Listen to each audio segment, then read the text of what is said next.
कहानी की शुरुआत में हम देखते हैं वीरा त्रिपाठी नाम की एक लड़की को। वीरा दिल्ली के एक बहुत ही जाने माने बिजनेसमैन की बेटी है और वीरा की शादी के लिए घर में बहुत ही धूमधाम से तैयारियां हो रही है। और शादी के एक दिन पहले रात को वीरा अपने फियांसे विनय के साथ थोड़ी देर के लिए घूमने निकलती है, क्योंकि वो इन सारे रस्मों रिवाजों से काफी परेशान हो चुके थे। और वो लोग ड्राइव करते हुए हाईवे चले जाते हैं और अचानक एक पेट्रोल स्टेशन के सामने गोलियां चल जाती है और वीरा और विनय दोनों ही ये देखते हैं। लेकिन वो लोग वहां से निकलने से पहले ही वही क्रिमिनल्स वीरा को किडनैप कर लेते हैं और विनय की गाड़ी लेकर वहां से निकल जाते हैं। और उसके बाद उन किडनैपर्स को पता चलता है कि वीरा एक बहुत ही बड़े बिजनेसमैन की बेटी है और उनका बड़े बड़े पॉलिटिशियंस के साथ कनेक्शन है और वो लोग इस बात से थोड़ा डर जाते हैं। लेकिन इन्हीं किडनैपर्स में एक था महावीर भाटी नाम का आदमी, जो कि इन सारी बातों से नहीं डरता है और वो कहता है कि जो होगा वो देखा जाएगा। और वो लोग वीरा को लेकर अलग अलग सिटीज में कंटिन्यूअसली मूव कर रहे थे ताकि पुलिस उन लोगों को ट्रैक ना कर सके। पहले तो वीरा काफी डरी सहमी हुई सी थी और वो एक बार भागने की भी कोशिश करती है, लेकिन नहीं भाग पाती। उसके बाद वीरा अपने किडनैपर्स के साथ धीरे धीरे थोड़ा कंफर्टेबल होने लगती है और उन लोगों से बातें भी करती थी। और उसे जब एक जगह से दूसरी जगह ले जाया जा रहा था तब उसे नई नई जगह देखना भी बहुत पसंद आ रहा था। उसके बाद एक दिन एक चेक पोस्ट में पुलिस उन लोगों के ट्रक को सर्च करती है तो वहां पर वीरा छुप जाती है और पुलिस को कुछ भी नहीं दिखता है। उसके बाद और इस बात से उसके किडनैपर्स और वीरा दोनों ही चौंक जाते हैं, क्योंकि ये वीरा के पास एक बहुत ही बड़ा मौका था उन लोगों के हाथों से बचने का। उसके बाद वीरा महावीर से कहती है कि उसे अपने घर और अपनी पुरानी जिंदगी में वापस नहीं जाना है और उसे ये जर्नी काफी पसंद आ रही है और इस जर्नी में उसे अलग तरीके की शांति मिल रही थी और अपने नए मिले हुए इस आजादी से भी वीरा काफी खुश थी।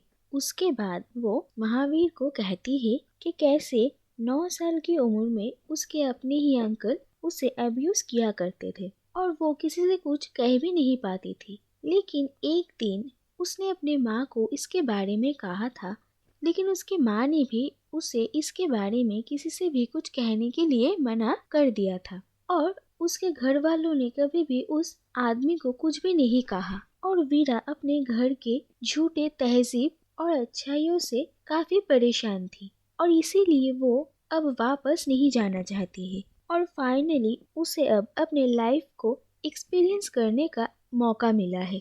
और धीरे धीरे महावीर भी वीरा को बांध कर रखना बंद कर देता है और उस पर पहरा देना भी बंद कर देता है और वो उसकी केयर करता है और उसका गुस्सा भी धीरे धीरे शांत हो जाता है।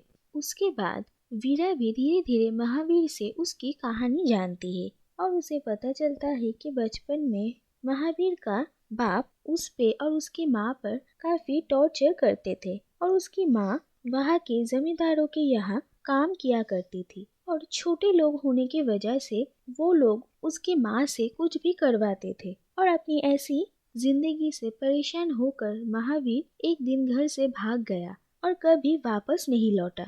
और वीरा उससे ये प्रॉमिस लेती है कि महावीर एक बार अपनी माँ से मिलने के लिए उनके गांव जरूर जाएगा। उसके बाद महावीर एक दिन वीरा को एक पहाड़ी पुलिस स्टेशन के पास लेकर चलता है और उसे कहता है कि वो वहाँ पर जाकर अपने घर वापस जाने के लिए हेल्प मांगे। लेकिन वीरा इस बात के लिए मना कर देती है और वो कहती है कि वो उसी के साथ रहना चाहती है। और उसके बाद वो दोनों एक साथ ट्रैवल करने लगते हैं और वीरा कहती है कि उसे पहाड़ काफी पसंद है और फिर महावीर उसे सबसे ऊंची पहाड़ों पर लेकर जाता है और वहाँ पर जाकर वो लोग एक घर में रहने लगते हैं। और वीरा कहती है कि उसके बहुत सारे क्रेजी ड्रीम्स में से ये भी एक था कि ऊंचे पहाड़ों पर उसका एक छोटा सा घर हो। और वीरा महावीर की काफी देखभाल करती है और ये देखकर वो काफी इमोशनल हो जाता है और उसे अपनी माँ की याद आ जाती है। और वीरा महावीर से कहती है कि अब सब कुछ ठीक हो जाएगा। लेकिन अगले दिन सुबह उन लोगों के घर को चारों तरफ से पुलिस घेर लेती है और महावीर पर गोली चला देती है। उसके बाद महावीर और वीरा दोनों को ही वहां से हॉस्पिटल ले जाया जाता है और ये पता चलता है कि गोली चलाने के बाद ही महावीर की मौत हो चुकी है। उसके बाद वीरा को उसके पेरेंट्स घर वापस लेकर आते हैं, लेकिन वो फिजिकली और इमोशनली काफी वीक थी और उसके रिलेटिव्स और फियांसे उसके पास रहने लगते हैं। उसके बाद धीरे धीरे वीरा थोड़ा रिकवर होती है और उसके बाद एक दिन वीरा अपने पूरे फैमिली और अपने फियांसे के सामने अपने अंकल को ये कहती है कि कैसे उन्होंने बचपन में उसे अब्यूज किया था और फिर वो गुस्से से अपना आपा खो देती है। और उसके बाद वो अपने पापा से पूछती है कि कैसे उन लोगों ने हमेशा उसे बाहर के खतरों से बचकर रहना सिखाया, लेकिन कभी भी घर के अंदर के खतरों के बारे में नहीं बताया, जबकि उसके लिए असली खतरा तो उसके घर में ही था। बचपन से जाने हुए उसके आसपास के लोग ही उसके लिए सबसे बड़ा खतरा थे। और वो अपने पेरेंट्स से कहती है कि जो वीरा पहले थी वो अब जा चुकी है और अब वो वापस आना नहीं चाहती है।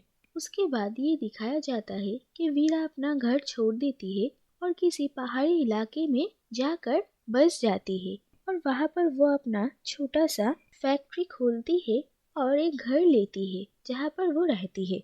और एक दिन वो अपने घर के सामने खड़ी होती है और आंखें बंद कर कर ये इमेजिन करती है कि एक छोटी सी लड़की खेल रही है जो कि 9 साल की वीरा ही थी। और फिर एक छोटा सा लड़का आकर उसके साथ खेलने लगता है जो कि छोटा महावीर होता है। और खुद को और महावीर के बचपन को एक साथ देखकर वीरा को काफी शांति मिलती है और वो काफी खुश होती है।